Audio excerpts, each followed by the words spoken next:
If you want to change the world, start off by making your bed. If you make your bed every morning, you will have accomplished the first task of the day. It will give you a small sense of pride, and it will encourage you to do another task, and another, and another. And by the end of the day, that one task completed will have turned into many tasks completed. Making your bed will also reinforce the fact that the little things in life matter. If you can't do the little things right, you'll never be able to do the big things right. And if by chance you have a miserable day, you will come home to a bed that is made, that you made. And a made bed gives you encouragement that tomorrow will be better. To pass SEAL training, there are a series of long swims that must be completed. One is the night swim. Before the swim, the instructors joyfully brief the students on all the species of sharks that inhabit the waters off San Clemente. They assure you, however, that no student has ever been eaten by a shark, at least not that they can remember. But you are also taught that if a shark begins to circle your position, stand your ground. Do not swim away. Do not act afraid.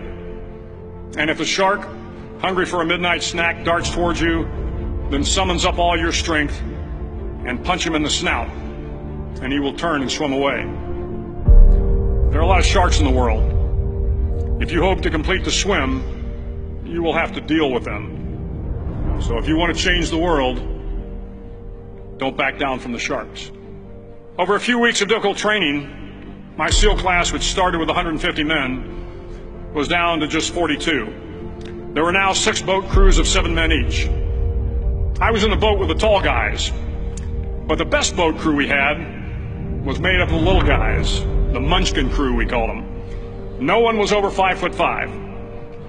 The Munchkin boat crew had 1 American Indian, 1 African American, 1 Polish American, 1 Greek American, 1 Italian American, and 2 tough kids from the Midwest.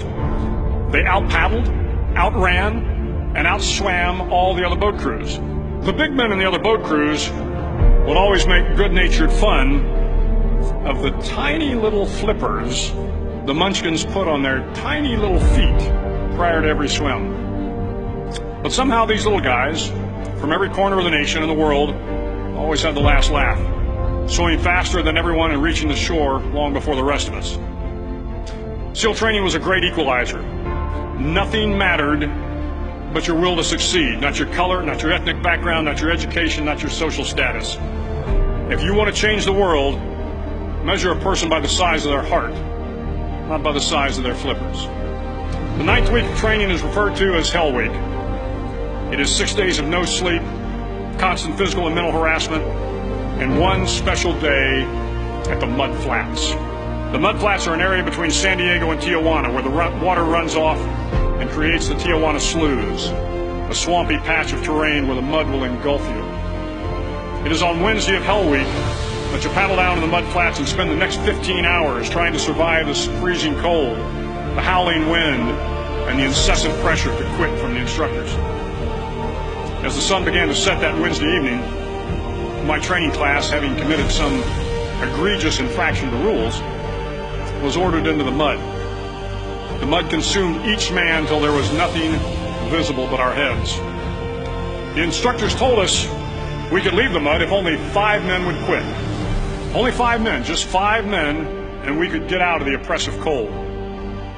Looking around the mud flat, it was apparent that some students were about to give up. It was still over 8 hours till the sun came up. 8 more hours of bone-chilling cold. The chattering teeth and the shivering moans of the trainees were so loud, it was hard to hear anything. And then one voice began to echo through the night. One voice raised in song. The song was terribly out of tune, but sung with great enthusiasm. One voice became 2, and 2 became 3, and before long, everyone in the class was singing. The instructors threatened us with more time in the mud if we kept up the singing, but the singing persisted, and somehow the mud seemed a little warmer, and the wind a little tamer, and the dawn not so far away. If I have learned anything in my time traveling the world, it is the power of hope, the power of one person, a Washington, a Lincoln, King, Mandela, and even a young girl from Pakistan, Malala. One person can change the world by giving people hope. So if you want to change the world, start each day with a task completed. Find someone to help you through life. Respect everyone. Know that life is not fair and that you will fail often. But if you take some risks, step up when the times are the toughest, face down the bullies, lift up the downtrodden, and never ever give up.